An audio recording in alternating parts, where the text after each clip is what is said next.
अच्छा यार, अपने देश के लड़कों को ना अपने देश की लड़कियां पसंद नहीं आ रही हैं, बल्कि इनको फॉरेन कंट्री की लड़की चाहिए, वो भी ऑनलाइन प्यार वाला चाहिए। तो जब ऑनलाइन प्यार किया है तो भाई सजा भी आपको भुगतना पड़ेगा। कोई भी चीज़ आसानी के साथ मिल नहीं जाती, आपको तो ये पता होगा। दरअसल आप सभी को पता है कि इन दिनों सुर्खियों में सीमा हैदर और सचिन का जो केस चल रहा है ना, उसी बीच एक और मामला सामने आ गया है। आपको बता दूं कि उत्तर प्रदेश के रहने वाले अजय को लेकर बड़ी खबर सामने आ रही है। कहा जा रहा है कि उत्तर प्रदेश के मुरादाबाद जिले के रहने वाला अजय एक टैक्सी चालक है और ये टैक्सी चलाते चलाते ना फेसबुक का भी इस्तेमाल कर रहे थे। और फेसबुक का इस्तेमाल करते वक्त इनकी दोस्ती एक बांग्लादेश की लड़की से हो जाती है, और वो भी ऐसी लड़की ना जिसका शादी हो जाता है और उसको एक बच्चा भी रहता है। आपको जानकारी दूं ना कि गुरु, इनका प्यार इस कदर से चल जाता है, व्हाट्सएप पर चैटिंग इस कदर से हो जाती है ना कि इन दोनों ने शादी करने का निर्णय ले लिया। अब शादी हो जाती है, उसके बाद से वो जो बांग्लादेश की लड़की होती है ना, वीज़ा वज़ा वगैरह हर एक चीज़ बनवा कर इंडिया आ जाती है और अपने साथ 11 साल की बच्ची को भी इंडिया लेकर आती है। अब इनका इसके इतना नहीं मानता है कि 11 साल की बच्ची भी है उसके साथ, तभी वह उससे शादी करके उसको रख लेते हैं अपने देश उत्तर प्रदेश के अंदर। अब आप सभी को जानकारी दो कि शादी हो जाने के कुछ महीनों बाद से ना 2-3 महीनों के बाद से वह लड़की कहती है कि मुझे अपने देश मतलब बांग्लादेश जाना है, वहाँ से कुछ वर्क है या वीज़ा इशूज़ हैं, कुछ सॉल्व करके वापस इंडिया आ जाना है। आप चलिए, हमको सीमा तक छोड़ दीजिए, मतलब बॉर्डर तक आप हमको छोड़ दीजिए। तो वो अजय कहता है कि भाई आप मेरी पत्नी हो, चलो मैं छोड़ ही देता हूँ, उसमें क्या है।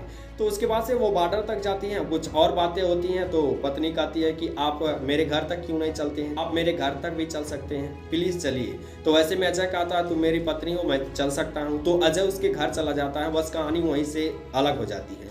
आप सभी को बता दूं कि जब अजय उसके घर जाता है ना, तो घर जाने के बाद से वह महिला पूरी तरह से चेंज हो जाती है।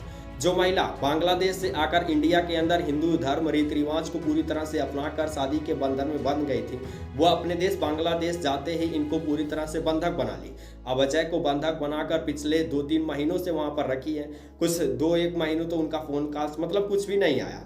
कुछ भी ना आने की वजह से माँ और घर के लोग पूरी तरह से परेशान हो गए। परेशान होने के बाद से थाने में रिपोर्ट लिखवाएं। उसके बाद से माता के नंबर पर, उसकी माँ के नंबर पर वह अजय व्हाट्सएप मैसेज करता है और ऐसे ऐसे तस्वीरें भेजता है, लहूलुहान भरी तस्वीरें, जिसको देखकर माता पूरी तरह से डर गई हैं और उन्होंने पुलिस में रिपोर्ट लिखवाया। कहा कि मेरे बच्चों को किसी तरीके से बचा लीजिए। और व्हाट्सएप मैसेज में वह लिखता है कि आप 15,000 रुपये का व्यवस्था किसी न किसी तरीके से कर दीजिए ताकि मेरी जान यहाँ पर बच जाए। और जो मेरी पत्नी थी, जो बांग्लादेश से इंडिया शादी करने के लिए गई थी, शादी करके बांग्लादेश आई, यह पूरी तरह से चेंज हो गई है। और इसके घर के लोग शाम सुबह दोपहर मतलब तीनों टाइम उसको लाठी डंडों से प्रहार करके पीटते हैं और मुझसे पैसा मांगते हैं। यदि आप पैसे की व्यवस्था नहीं करती हैं तो मैं मर जाऊंगा। आप सभी को बता दूं कि अजय का जो परिवार है ना, ये टैक्सी चालक अपना जीवन यापन करते थे और किसी तरह से रोज का खर्चा चल जाता था और रेंट पर रूम लेकर ये लोग रह रहे थे। फेसबुक से इन्होंने प्यार किया, उसके बाद से नतीजा इन्होंने खुद देख लिया। और वहीं आपको बता दूं कि रिपोर्ट लिखाने के बाद से जो दरोगा थे ना, वो इनके घर आते हैं और इनके घर आने के बाद से उसी नंबर पर कॉल करते हैं। जब कॉल किया गया तो दरोगा ने बात किया तो उसने कहा कि मुझे कुछ नहीं हुआ, मैं पूरी तरह से ठीक हूँ। जब उन्होंने कॉल कट करके वापस थाने गए तब फिर उसके माँ के मैसेज आता है नंबर पर कि मैं पूरी तरह से यहाँ पर फंस गया हूँ, किसी तरह से पैसों का इंतजाम करें। उसके बाद से उसको चैट को डिलीट कर दिया जाता है। हालांकि कुल मिलाकर कहा जाए ना तो हमारे देश की प्रशासन भी इस समय पूरी ढील हो गई है। इसको पता ही नहीं है कि विदेशों से कौन अपने देश के अंदर कब घुस जा रहा है, किस तरीके से। पहले तो सीमा हैदर घुसी, इसके बाद से ये घुस गए। ये भी मुरादाबाद में कई बार आ चुकी थी बांग्लादेश के अंदर, लेकिन प्रशासन को इसके बारे में कुछ पता ही नहीं। जैसे कि हमारी प्रशासन भांग पीकर सोई हुई है, किसी को कुछ नहीं पता कि कौन हमारे देश के अंदर आ रहा है, कौन हमारे देश के अंदर से जा रहा है। ये कोई भी मतलब नहीं। जब घटनाएं घट जाती हैं तब इनको मतलब होता है। फिलहाल दोस्तों अब देखिए कब तक इनको छुड़ाया जा सकता है, क्या नहीं छुड़ाया जा सकता है। लेकिन ये ऑनलाइन प्यार को लेकर ना आपका क्या राय, नीचे कमेंट बॉक्स में जरूर बताइएगा।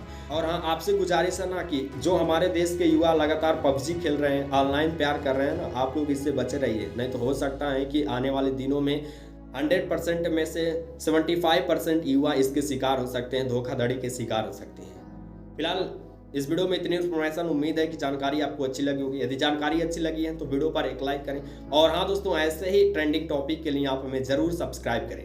फिलहाल अब मिलते हैं किसी अन्य वीडियो में अन ट्रेंडिंग टॉपिक के साथ। और हाँ, इस वीडियो को जरूर शेयर करिएगा ताकि ये जानकारी सबको मिल सके और जो लोग मन में लड्डू फोड़ रहे हैं ना ऑनलाइन प्यार का, वो बच सके। तब तक के लिए tata, take care, good bye, जय हिंद, जय भारत, वंदे मातरम, जय श्री कृष्ण।